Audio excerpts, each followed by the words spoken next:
Hello, and welcome to the Effective Strategies to Reduce the Carbon Footprint of Dairy Cattle webinar. My name is Carlin Peterson, and I am the Western Dairy Technical Manager for Selco USA.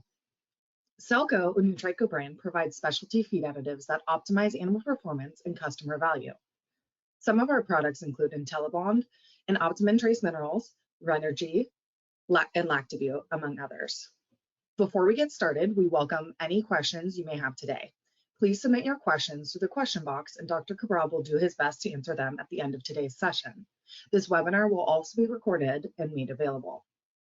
With that, I'd like to introduce our speaker, Dr. Hermes Kebreab. Dr. Kebreab is Associate Dean for Global Engagement at the College of Agriculture and Environmental Sciences at UC Davis, as well as the Director of the World Food Center. Dr. Kebreab has conducted extensive research in developing strategies for using feed additives to reduce methane emissions from livestock and has authored more than 200 peer-reviewed publications. He is chair of the United Nations FAO Technical Working Group on Feed Additives, a committee member for the National Academy of Sciences panel on anthropogenic methane emissions in the United States, and also serves on the NASEM Committee for Nutrient Requirements of Dairy Cattle. He is a contributing author to the Intergovernmental Panel on Climate Change 2019 Update on Good Practices Guideline, Chapter 4, Emissions from Livestock and Manure Management. With that, go ahead, Dr. Kebreab. Thank you very much, Carlin, and thank you for the invitation to spend some time today to talking about effective strategies to reduce carbon footprint of dairy cattle in particular. Before we start, I like to have a little bit of an overview of what are the environmental impact that we have on the planet. So not just about greenhouse gases, but also what are other concerns that we have on the planet. We have a number of things that's going on. If you are in this green zone, so right in the middle of the picture that you see, then the Earth system can actually will be able to handle it. So that is sort of the ideal boundary that we have in order to be able to, for the Earth system to handle differences that are coming in there. So as you can see here, the application of phosphorus and nitrogen, we are now at we are exceeding our planetary boundary. So basically, what is saying here is that the risk is now beyond the zone of uncertainty for phosphorus and nitrogen in particular, and also for biodiversity. So those are the things that are already exceeding the planetary boundary. But others are also coming up into the danger zone as well. But today we're going to be focusing mostly on greenhouse gas emissions, and the greenhouse gas emissions are now also we are in the zone of uncertainty, which means we are increasing risk. And so we're going to be talking about what contributes to greenhouse gas emissions and how we can deal with them, particularly when it comes to livestock and dairy cattle. So if you look at globally, where greenhouse gas emissions come from, about 3/4 is from the energy sector. And then we have agriculture, about 18% or so, and waste and industry. And if you zoom in on agriculture, we see that livestock and manure about 6%, and then we have agricultural soils, rice cultivation, and so on and so forth. So 3/4 from energy, and then about close to 20% from agriculture. And if you look at methane in particular, so the greenhouse gases, we have carbon dioxide, methane, and nitrous oxide. And the methane is the majority. And if you look at where methane is coming from, particularly in the US, we see that about 35% of that is coming from livestock. So this is the anthropogenic source of methane, about 35% from livestock. Within the livestock category, the way that methane is being emitted is not the same. For example, in beef cattle, almost all of it is coming from the front end because the manure is deposited in the soil. A lot of beef cattle are on pasture, so the manure will be exposed into air, and for methane to be formed, you need anaerobic conditions. So that's why a lot of it is coming from the front end. while in the dairy, it's almost 50-50. You have 57% coming from the front end or the enteric emissions, and manure management also contributes quite significantly because the manure, a lot of it is handled in a lagoon. So a lot of dairies in the US, we have lagoons, so that's why we have higher contribution. And again, it depends where you are as well. Like in California, for example, with the higher temperatures, then you would expect greater emissions from manure ponds, while in northern climes where 4, 5, 6 months of the year is frozen, then you don't get as much methane emissions as well. And from the pork industry, again, quite a lot of it, close to 90% is from the manure. So now we see that there's a lot of initiative coming up on trying to reduce the greenhouse gas emissions in particular. So, for example, in the U.S., we have the beef industry, particularly the U.S. Roundtable for Sustainable Beef, coming up with commitments to reduce greenhouse gas emissions or to become climate neutral by 2040. And the dairy industry, through DMI, which represents about 80% of the dairy farmers in the US, the goal is to achieve greenhouse gas net neutrality by 2050. And similarly, a number of companies around the world have also come up with their own commitments. I'm sure you recognize quite a few of them. And Fonterra, for example, wants to be climate neutral growth by to 2030. Nestle wants to be zero environmental impact in operations. JBS net zero by 2040, and also zero deforestation by 2035. I think Trout Nutrition or Nutrico has a commitment to be 30% reduction by 2030 from per ton of feed produced. So those commitments are already out there, and so let's see what it actually means. What does, when we talk about neutrality, what does it mean? According to IPCC, when you talk about climate neutral, it is a state in which the anthropogenic activities result no net effect on the climate system. So this is about affecting the climate. Or you can also think of it as a system, in this case, the dairy production system, that's not making either net contribution to the radiative forcing or no net contribution to increased temperature. So again, when you talk about climate neutrality, we're looking at the effect it has on the climate itself. And so we have to think about how much warming we're going to get by by reducing these emissions. And so when we think about this, it means that we have to see methane and nitrous oxide and carbon dioxide in a different light, because they have a different impact on the climate system. So when people are talking about a greenhouse gas neutral commitment, then you look at a metric weighed greenhouse gas emissions.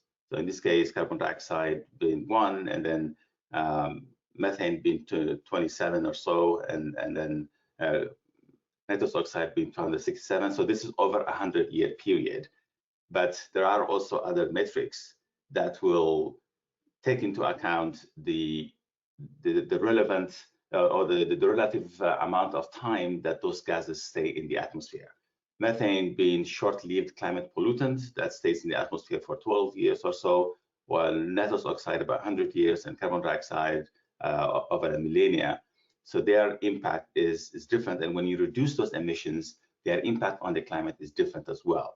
So there needs to be some sort of nuances in terms of what metrics people are using in order to define, calculate the impact is going to be on the climate, and so this is also known as net zero greenhouse gas emissions. So there's net zero effect on the climate system. So why are we focused on methane? Well, if we look at the contributions from different gases over the last 100 years, carbon dioxide has the highest, about 0.8 degrees centigrade warming. methane has 0.5 and nitrous oxide 0.1. So although most of the emissions is from carbon dioxide, 80% of emissions is carbon dioxide, and methane concentration is not that high in the atmosphere, but its relative importance is because of this, the radiative forces it has is much, much greater than carbon dioxide. And that's why we are focusing methane. There's a lot of focus now, particularly starting from a couple of years ago in COP26 in Glasgow. There has been a lot of effort in methane. And if we reduce methane, what will help us is actually we can save about 0.3 degrees centigrade in avoided warming. So if you want to try to be below 1.5 degrees centigrade according to the Paris Agreement, by doing something with methane, we could actually get up to 0.3, so which is huge. We are around 1.1 or so now. So if we are going to hit that 1.5 or stay below 1.5, then we need to act on methane because it has an oversized impact on the climate system. And this was made very clear by the Global Methane Pledge that was signed between the United States and the European Union. It started off as that in COP26, and then about 100 other countries joined this this pledge, which is to reduce global methane emissions by at least 30% compared to 2020 levels by 2030. And then in the last COP27 in Egypt, the number of countries increased to 150. So now we have 150 countries that have signed to this. And if they actually did this, then we will be able to eliminate about 0.2 to 0.3 degrees C warming. So this is really, really important pledge that has been made. And through that, there's the Global Methane Hub now that's formed that is mobilizing a lot of resources in different sectors to try to reduce those emissions. We also have legislation in California, for example, to try to reduce methane emissions by 40% below the 2013 levels by 2030.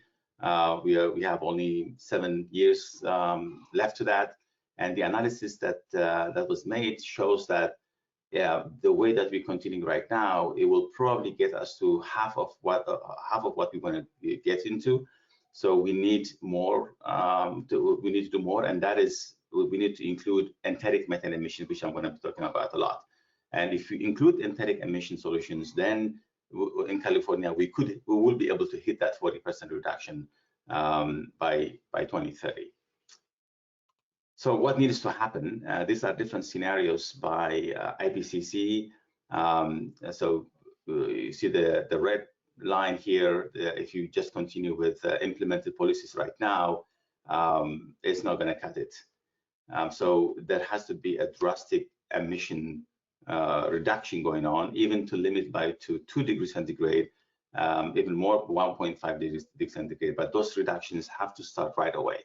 So we don't really have much time to play around in the reductions. I think those things need to happen right now, and we need to start right now because we really don't have much time to waste if we're going to stay under 1.5 or even under 2 degrees centigrade.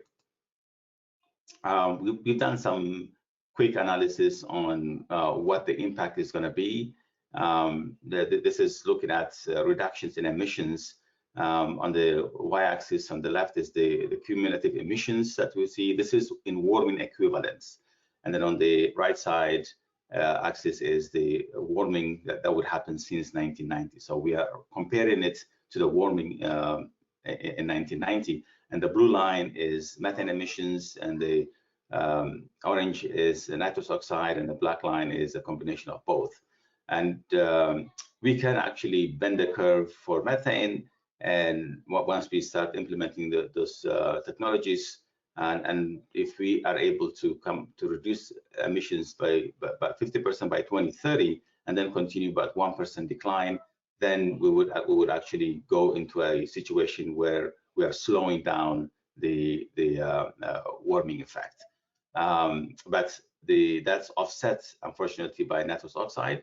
So there has to be more work that needed to reduce the amount of nitrogen that's been incorporated, and nitrous oxide emissions need to be well below what they are right now. So what are the strategies? So now I have scared you enough. So let's talk about what can we do, what kind of mitigation strategies we have.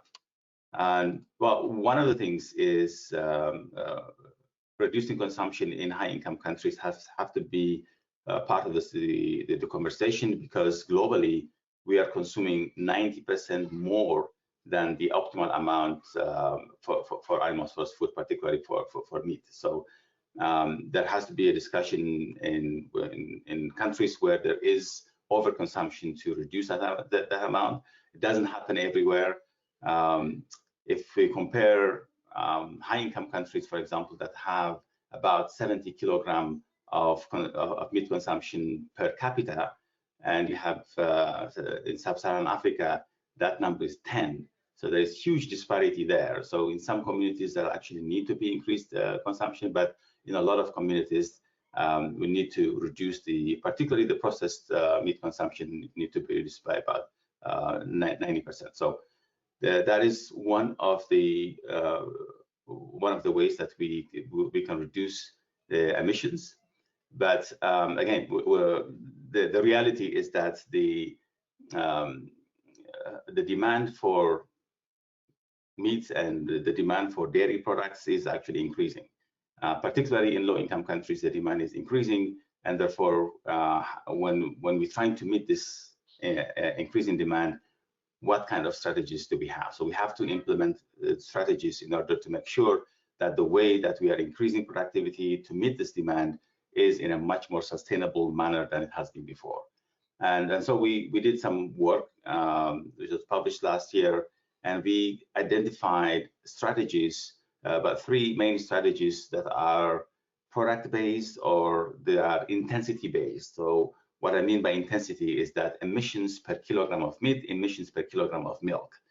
And then we also identified about 5 absolute reductions. So these are reductions in the absolute amount of methane, so that's gram per day or gram per kilogram of intake. And the ones that work really well with the intensity-based are increasing the feeding level. So this is mostly in low-income countries where there's a lot of room to play to increase the amount of energy provided to the animals, and then you reduce emissions per kilogram of product that is produced.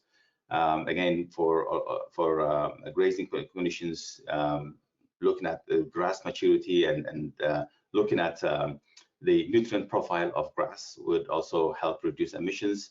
And then looking at the dietary forage to concentrate ratio would also help in reducing emissions. So this is mostly in product-based, while in absolute reductions, we have inhibitors, we have secondary plant compounds, electron sinks, and oils and fats. So I will go through some of those mitigation strategies in more detail than others, but let's start with the product-based solutions.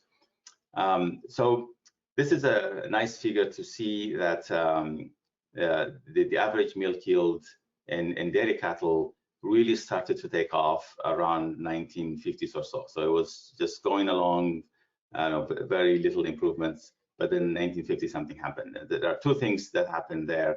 One is the AI, which is the artificial insemination, and then the nutrient requirements also. To the first nutrient requirement was published as well. So a combination of the genetic gains, the ability to have quick selection and quick breeding for improvement, compare with that included with the NRC reports of nutrient requirements, that get us into this area where it is really going exponentially increasing.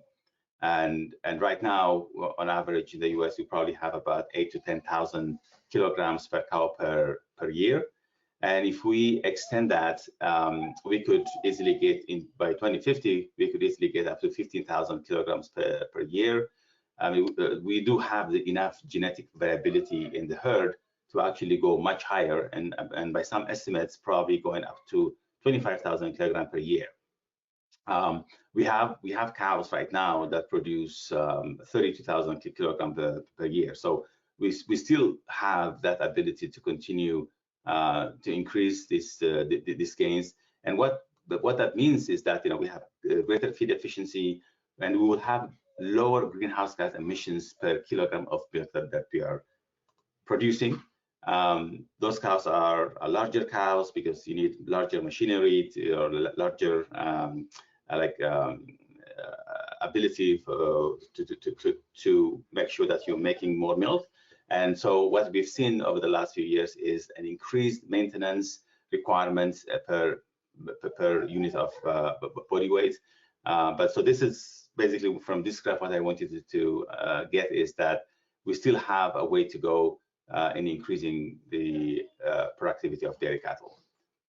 And to put this into perspective, so we've done some calculations and compared over the last 50 years what has been the impact in emissions, and particularly in emission intensity. And what we've seen is that in the 1960s or so, we had a total emissions of about 2 kilograms of CO2 equivalent per kilogram of energy corrected milk, and that goes down to about 1.16 kilogram of CO2 per kilogram of energy corrected milk. So we've seen huge gains in feed production, particularly because of now we have less inputs and more yield. Farm management also reduced. Enteric methane went down by more than half, and that is because the amount of milk that animals are producing now is much more than over 50 years. So as we increase the amount of milk produced, we also reduce the enteric methane per kilogram of milk. So this has gone overall. We've seen a reduction of 45% over the last 50 years. If I had to do this again, we'll probably be even lower now. We've done quite a lot of, we've used technologies, and we built anaerobic digesters. Over the last few years, we built 118 anaerobic digesters in California. So this number would probably over 50% now if we have to do it again. And then this figure shows the comparison in production versus methane intensity. On the left side is the amount of milk yield and the x-axis, and on the y-axis is the methane emission intensity. As you can see that as you increase the amount of milk yield per year, so as you get into 6,000, 8,000 to 10,000 or so milk per year, then the intensity goes down as well. So there's actually almost 10-fold differences in methane intensity in production systems with high compared to the low. The same thing with meat production as well. So as you increase the amount of gain per animal per year, then you also reduce the intensity. And so some of the things that needs to be done, and what we're doing is developing ration formulation software in low-income countries where there are some improved breeds, but the way to feed them and how much to feed them, and so basically ration balancing is not there. So we're putting together a ration formulation software with the using the languages that people are using in that specific context, and for the different breed as well. So this will help in improving the productivity, which means reduce the methane intensity as well. Now going into absolute reductions, so some of the ways in which we can reduce emissions in absolute terms is through the use of feed additives. Here we just put it together a summary of the impact, the effectiveness of using different types of feed additives. This does not say anything about the ease in which you can include it into the system, but this shows you how much reduction that you can get. So the potential reduction that you can get from implementing those different feed additives. So I'll just go a couple of those in more detail. And normally what we do is for any feed additive, really we start with in vitro systems. So in this case, an in vitro work was done in seaweed in Australia, where they looked at different seaweed species, and they found one particular species, Asparagopsis taxiformis, now reducing emissions, almost eliminating methane emissions at 2% inclusion rate. 4 years ago, 5 years ago, we took this and we worked with with folks in Australia and trying to see if this works in real animals as well, because there's a lot of times where it works in vitro, but it doesn't translate in vivo. So to make sure, we did a work in vivo work here, and what we've seen was a quite drastic reduction in emissions. Went up to 1%, up to 6-7% reduction with 1% inclusion rate. Unfortunately, at 1% inclusion rate, it was too high.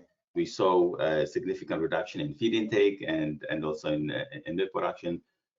So we had a lot of questions in terms of what is the maximum amount of inclusion that we can do. And so we devised another experiment to look at those questions, and also in terms of how long this effect will stay, because sometimes the effect will not last too long. So we did this experiment in beef cattle, where we give them the seaweed for about 5 months to 21 weeks, and we have 3 treatments. One is the control, and then for the control, we have this graph here where there's no feed additive in this case. And what you see here is that there was higher emissions at the beginning, and then we saw reduced emissions towards the end with no added feed additive. And this is because of the diet. And the diet at the beginning was high forage diet, so we would expect to get maybe 6 to 6.5% of the energy to be converted into methane. And towards the end, we have high concentrate diets, and you would expect about 3.5% of the energy to be converted into methane. So this is actually assurance that the system is working quite well, and we're able to pick out differences diet. And so we added 0.25%, and we saw quite a substantial reduction in emissions. And then when we include 0.5%, we saw even greater reductions in emissions. And we've seen interactions between diet type and emissions. The higher the concentrate, the higher the reduction in emissions that we've seen. So about 80% reduction in high concentrate diets, while about 50-60% reduction in high forage diets. So this is when you have animals available on a daily basis, so this works really well for dairy, but sometimes this is really difficult to implement in a pasture-based system. So this is what we're doing right now in Montana, where we're looking on how to infuse this product into extensive systems. So we just set up a couple of green feeds, and then we'll be starting this experiment pretty soon.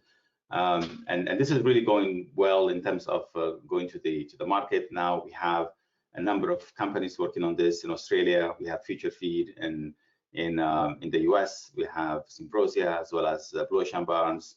And then in Europe, we have a Swedish company working on this. So we will see a lot of movement in this in the coming few months and years.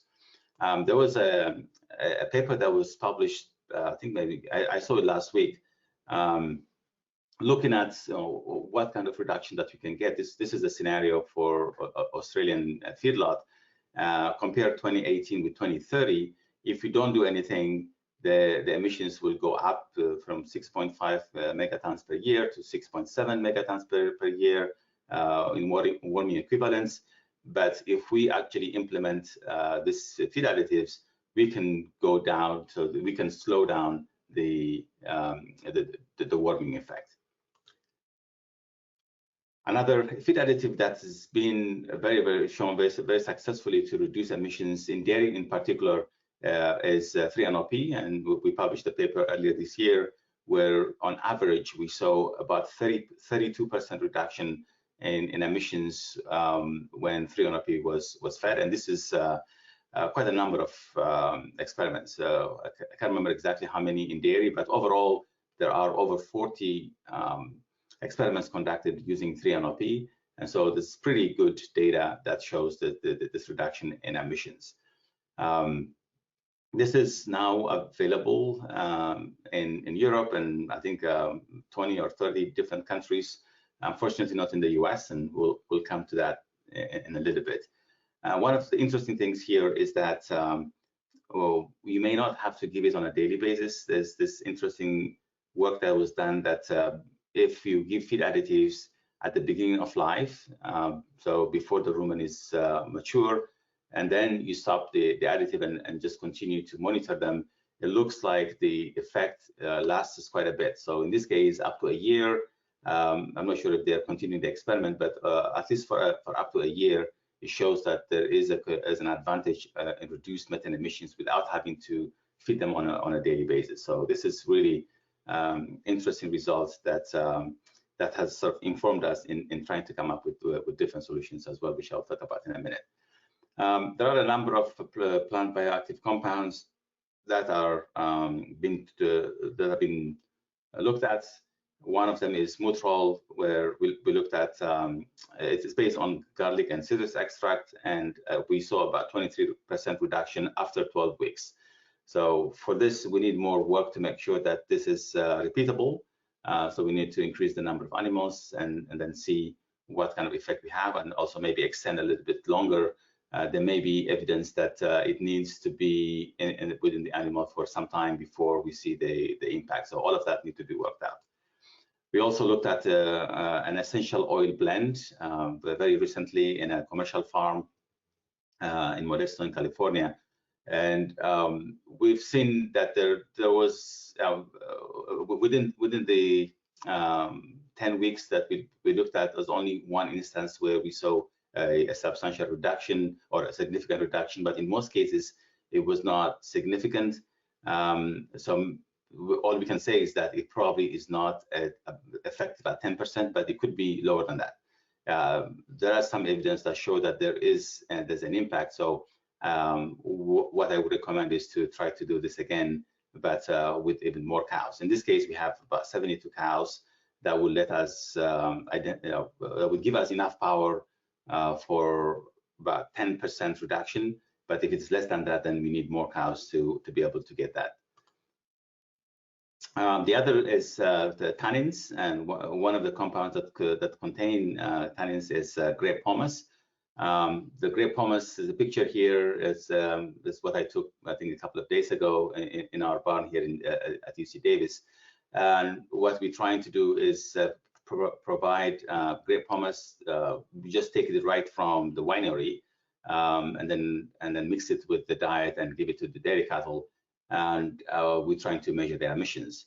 There is some evidence from Australia that grape pomace reduces emissions because it contains tannins. And so I don't have any results yet from our trials. Hopefully there is a reduction, but even if there is no reduction, it actually is already better because you're using more byproducts. And we've seen in this case, within just the last month or so, there hasn't been any compromise in milk production. So at least, same milk production, but lower cost would be definitely be appreciated. And then there's the opportunity to combine different feed additives as well. For example, the feed additive that's produced by Trial Nutrition in Telebon has been shown to have a 2% reduction. So this was an LCA, a life cycle assessment that was conducted, which means that they're taking into consideration everything that's going on within the dairy system. There is an overall net 2% reduction using this product. And bovine also we've done, or 3-NOP, we've done an LCA on that, and what we've seen was about 12% reduction from the whole system. So because they work in different ways, but bovine is an inhibitor, so it targets the methanogens, while Telebon works in a different way. So then you would expect a potential reduction of up to 14%. And we've seen when you use bovine with others, that with oil, for example, again, that works in a different way, those reductions were additive. So there's a combination that you can do to increase the impact as well. So are feed additives available? Can you use those feed additives and be able to claim emissions? Unfortunately, not in the US, because the FDA regulates. So if you say you're reducing methane emissions, it's basically the FDA sees that as changing the structure and function of animals, which immediately makes it a drug. Which doesn't make sense to me at all, but that's how FDA is seeing this. And now we're working with different organizations to try to change that. And there is now a bipartisan group calling for FDA to look at it in a different way. So there is a bill that will be introduced in the Senate and Congress that will aim to change the regulation so that the feed additives will be qualified as food additive, which is so. What it's trying to do is basically to amend the FDCA to define what is called a zootechnical animal food substance as a product that is that will act in the gastrointestinal tract and is intended to affect emissions both from animals, so enteric emissions or waste. And also it reduces foodborne pathogens in food animals and also alters the animal's microbiome and also affect the structure and function in other ways. So this is the amendment that is being put together right now, and hopefully within the next few months it will be introduced and voted upon, and hopefully we'll have a different path to getting those feed additives looked at. If you're interested in this, there is actually a very comprehensive document that was put together by FAO. So this is called Methane Emissions in Livestock and Rice Systems. So what we've done in this document is to look at the sources of methane, sinks of methane, quantification. We looked at the mitigation practices and metrics, and this will be I think this will be available in September 13. I think it's going to be launched in Rome. It's open, so if you're interested, you can come to there as well. But in the meantime, we have actually published a couple of papers based on this document. So in the future direction, we are trying to use microbial genomics. We're trying to use CRISPR to cut methane emissions from cow gas. So we are fortunate to receive a large $70 million grant working with UC Berkeley and UCSF. And the idea here is that because methanogens, microbes are the ones that are producing enteric methane. So if we use CRISPR to engineer microbes, and so that we can knock out some of the genes that would help us in reduction of emissions. So the way we see at it is that there is a down regulation of some of the genes when we inhibit emissions. So if you can target them at the population level, then we are able to optimize the microbiome for editing. Unfortunately, right now we don't have the tool to do that, and that's why we are working with UC Berkeley, where they developed CRISPR to begin with. And so they will be working on, in collaboration with colleagues at UC Davis, working on coming up with a tool to edit this microbes. And then we will look at that in vitro systems to make sure that we got the population that we need and we have the reductions that we are looking for. And then if that is successful, then we will take it out to the field and we will inoculate it in the calf. So if you remember earlier, I talked about this study that was done for 3-NOP where you can effectively reprogram the rumen at the beginning. So that's what we'll be doing as well. And we will introduce this into calves before the rumen is fully developed, and in the hope that those microbes will take over and they become the dominant ones. And then when they become adults, when the rumen is fully developed, then you see substantial amount of emissions. So this is a long-term 7-year project, and maybe we have 20-30% chance of success, but this is something that needs to be done. And so I'm looking forward to starting this over the summer. The other thing is there's a number of groups now looking into genomics of the animal itself. So earlier is the microbe genomics, now talking about the host genomics as well. And this is important because if we are able to select animals with low methane, which has happened in sheep, for example, in New Zealand, they are able to come up with sheep that have 12% lower methane. That can happen in ruminants, in large ruminants as well. And this is permanent and cumulative, so we don't have to give it on a daily basis. And but there is the need to have a lot of data.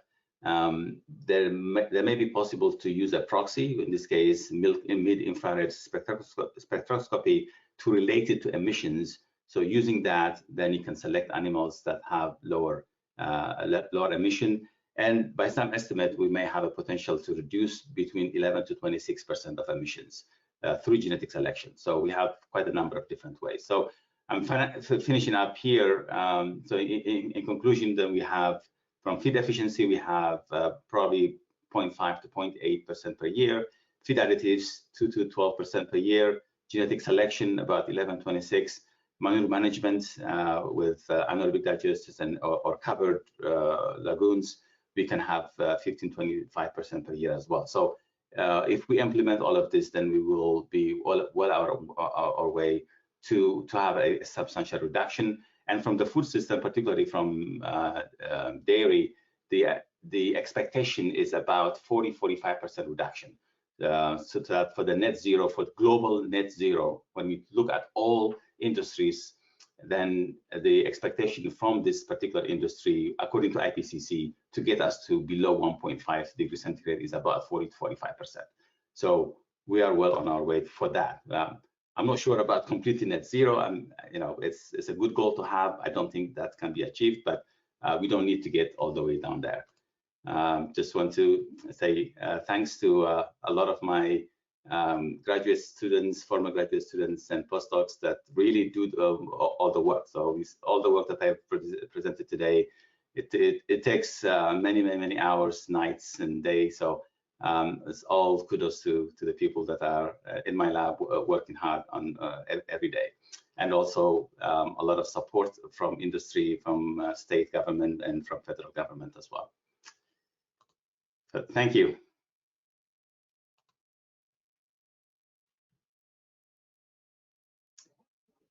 Thank you so much, Dr. Kebreab, for your presentation today. As a reminder, if you could have questions, if you could submit them to the question portal located on the right of your webinar screen, we'll go ahead and get started with some of our questions today. So first question we have for you, for the global methane pledge, are the 30% reductions for all the countries? If not, how are the differences between the countries taken into account? Yeah, so the global methane pledge is voluntary. So countries will basically voluntarily say that we are joining this pledge. So that's why we see at the beginning was 100 countries, now it's 150 countries that have pledged to say, yes, we want to do this. And then once they pledge, then they also ask to contribute to something for research and things like that as well. So yeah, it is on a voluntary basis. There are big countries that have not signed up to this, so it's not legally binding or anything like that. But this is something that a lot of countries, 150 countries, think that it's a good idea, and they are participating in this. So each of those 150 countries have the 30% reduction themselves? Yeah. Okay. Yeah. So yeah, when they are pledging, what they are saying is that from their systems they want to reduce 30% reduction of methane. And that 30% is not just from the livestock; it's actually all methane. And methane comes from, they have about 30%, 35% is from oil and gas, and then you have animals, and you have landfill systems, waste stream systems, abandoned coal mines. So all of that will produce methane. So the livestock is about well, agriculture in general is about 40%. So if you have rice, for example, 8% of emissions is from rice. So that's part of this pledge as well. Next question, what percentage of methane reductions need to come from improved efficiency versus direct methane reductions? Well, that's a good question. I think it just depends on where you are, what kind of production system you have. So in a lot of high-income countries, I think we've done it's quite efficient, and so with the gains that we're going to get is going to be smaller and smaller as we become more and more efficient. So what is needed in high-income countries is absolute reductions. Mm-hmm. While you have a lot of room to play in low-income countries where the efficiency is quite low, and so you really need to ramp that up, and it's happening. I mean, this is for example, in India we have 300 million cows, where production levels is anywhere between 3 to 5 liters per day. So you have a lot of room there to increase that and to really reduce the emissions per kilogram of milk produced. Okay. Next question, is it feasible to process enough seaweed at a reasonable cost? Is the production of seaweed very carbon intensive? And is bromoform a concern with seaweed? All right, a lot of things in there. So in terms of scaling up, I'm not sure. I can't really talk too much about scaling up because I'm not a mining scientist. But what I can say is that there is a lot of work that's been done at the moment. As I said, there are at least 4 or 5 companies right now working on that, and in discussions with them, I hear that it's possible that the scaling up is happening. But in terms of what is the carbon footprint of that, how much energy is required to produce seaweed and then harvest it and process it and transport it, that needs to be done. So when you talk about LCAs, you have to do an LCA on the production of the feed additive as well. So a lot of it is going to be carbon dioxide. So and it's reducing methane, and it's reducing quite a lot of methane. So when you do the net reductions, it may be quite beneficial, but we need to do that to work as well. In terms of bromoform being a concern, I think bromoform is a concern at higher levels, but at the levels that the animals are being given is quite low. So I don't think there is much concern there. But again, there's a lot of work that need to be done. We need to make sure that we have toxicity kind of thing that need to be done, both for looking at animal health, at human health as well. So those kind of studies need to be conducted to make sure that we don't have any unintended things as well. And there are a couple of other companies right now that are producing bromoform, excuse me, not seaweed, but bromoform. So in terms of scaling up, that's going to be quite easy. So you have a company from California and also from Australia, where you will produce a stable form of bromoform and you give it in a way that is slowly released in the rumen, and that would there's no issue in scaling up. So it's a pretty standard way of manufacturing additives. So again, that is at the beginning stage right now. So there need to be a lot of work to be done to make sure that the reductions are enough and the amount that we will be given are small enough that it doesn't have any concern for animal welfare as well as for human food. Mm-hmm. Real quick, I see a notification on your screen. Do you mind closing that? It says Trout Nutrition, 12 minutes. Do you see it, Dr. Kebreab?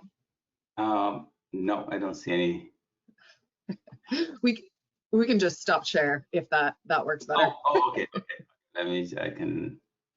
And while you do that, I'll go ahead and read the next question. So our next question is, can you briefly discuss the difference between additives that have direct versus an indirect effect on the reduction of the cow's carbon footprint? Right. So I mean, the direct effect would be reducing the absolute emissions. So that's the direct effect that you will see. And so indirectly, it's all the processes that are happening within the farm system. So if you are improving the the feed production in terms of lower inputs, and you have reduced nitrous oxide emissions from fertilizer. I mean, the big input in feed is fertilizers, right? So if you can come up with a different way of doing that, then that would be a huge benefit. There is now work that has been done at UC Davis and elsewhere, where they're conferring the rice and wheat the ability to produce their own nitrogen. So basically, you don't need to have a nitrogen. So that would really change the game, because a lot of the emissions, we have 20% emissions from dairy system comes from feed production, and a lot of it is from fertilizer. So if you don't need it with fertilizers, if you have those kind of plants where you can actually, have the nitrogen, they can fix their own nitrogen just like legumes do. If you can do that, for corn and for these big items that we use a lot, then you really indirectly reduce the carbon footprint of the system. It's the same thing in on the farm. If you're using renewable energy, if you're using renewable natural gas for tractors and all that kind of stuff, then you're reducing emissions as well. If you have solar panels and all that, that's all indirectly reducing the carbon footprint of producing milk. Awesome. Next question. Is there a view how feed additives that reduce methane with no economic animal benefit will be paid for? All right. So that's an interesting question. So there are different ways in which this would happen. One is incentives.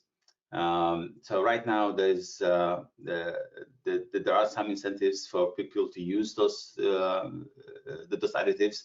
Like in California, for example, we have a mandate to reduce emissions by 40%. So this is incentive enough for people to be able to include those feed additives in the production system.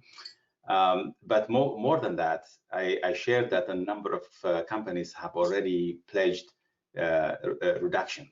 And if you look at the profile of emissions of those companies, the scope 3 emissions, most of it is from the milk they buy and meat they buy.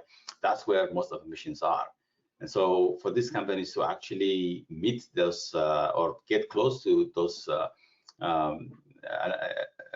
commitments, then they need to make sure that this is implemented at the farm level. And you already see there was a lot of interest. For example, Danone is now working with the Environmental Defense Fund to help them to get to that level. And so companies like Danone, I'm sure, and Starbucks, and they will be able to pay for this additives for the farmers to use, so that they can get the benefits in terms of carbon reduction. So there's this thing called the inset and the offset of carbon. So if you buy carbon from your own value chain, is an inset. So I think it's very attractive for big companies like Burger King or McDonald's or Danone and Nestle and all these big companies.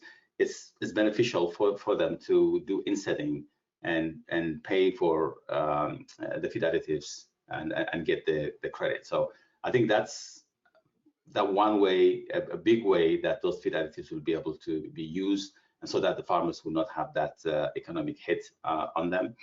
And also, if the carbon market is developed, then we'll see it will be economical advantages for the farmers as well.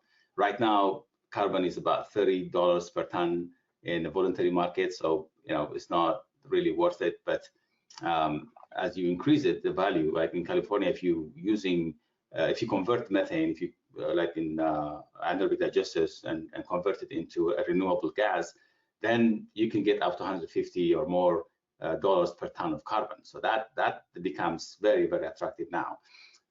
So the price of carbon may change, and that may change the whole game as well. Absolutely. Awesome. So next question we have for you. Apart from reducing methane, do the methane reducing products have any other benefit, and how long does the reduction last? It's a big question. Yeah. So sorry, I got that last part. What's the first part? So apart from reducing methane, do the methane reducing products have any other benefit? And Okay. how long does the reduction last? Right. So yeah, again, this is a very good question, and it really depends on the products. For example, with bovine, you will see that there's no production benefits there. Maybe in beef cattle, I think we have to look at it. I think in beef cattle there may be a production benefit there, but in dairy cattle we have not seen a production benefit. And in terms of how long it lasts there, I think that is an open question. I think that's something that that needs to be done. A lot of the work that has been done has been maybe 3 to 4 months. So we need to do a full lactation trial to figure out over lactation if there is any drop off, after a few months or not, or it will be stable. That was one of the reasons that we did this work with the seaweed, was to make sure, or to see if there is any impact as you increase the number of months. And within the 5 months, for at least for the seaweed, we have not seen a reduction in efficacy. But we have not done a full lactation trial, so I think we need to look at the full lactation trial. And what we have observed also is that if the reduction in emissions is above 50%, there seems to be a production gain. Right? So 50%, whether it's in combination or just by one additive, using just one additive, it looks like there is a production benefit. And when we do this modeling, what we see is that under high hydrogen pressure in the rumen, we see that there are different metabolites, and particularly we see more of propionate being produced, more propionate being a glucogenic precursor.